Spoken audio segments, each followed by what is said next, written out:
Hey folks, lack of response here. We're doing another round of the good, the bad, and the weird. Still working out of the nail pack case for overbuilt knives. We finished that row already. You can go back on my channel and look at those. We are into the second row where we are going to grab this knife. Who are we looking at? This is the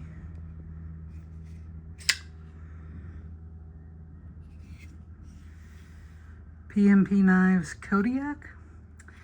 Let's take it to the sit down and look at it. Here we are with the PMP Kodiak. We're going to talk about the good, the bad, and the weird. The good being positive characteristics, things I like. The bad being actual shortcomings or just things I don't like. And the weird being things that stand out, why I bought it, that kind of, the eye-catching features, the unusual things. But before we do that, let's do some measuring and size comparing. We are going to use a measuring tape. So with that back spacer, we're looking at a little less than 9.5 inches, I think. 9 and change. There we go. With about 4 inches of cutting edge. Let's do some size comparisons. We have... I hurt my thumb, so we're doing two-hand opening. And Sabenza 21, a little smaller.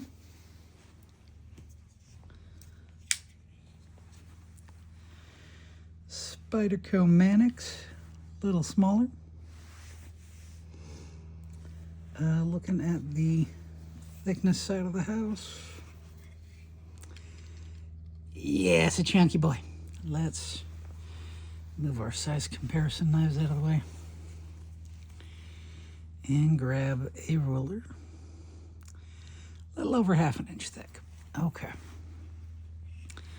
The good, as you may have seen there, we are looking at an M390 blade. It's got some skeletonization back here to make that a little lighter. We have a textured handle, so it's nice and grippy. It's even got a couple little, bills, beaks, whatever, kind of help keep your hand in place. So that's nice. That's a popular way of making handles. I know I've seen a lot of Cold Steel, some Demcos, other things that have that feature. It is comfy in hand. The texturing, frag pattern,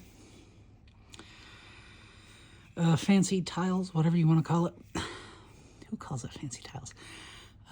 Small chocolate bar is actually really nice because it's flat enough to feel flat in the pocket, but there's still some little grooves for grippiness, and the jimping extends up, thumb studs on both sides, so you can do a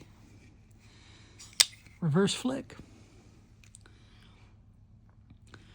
Blade is not stupidly thick, so you can actually kind of use it as a beefy EDC knife for beefier EDC tasks.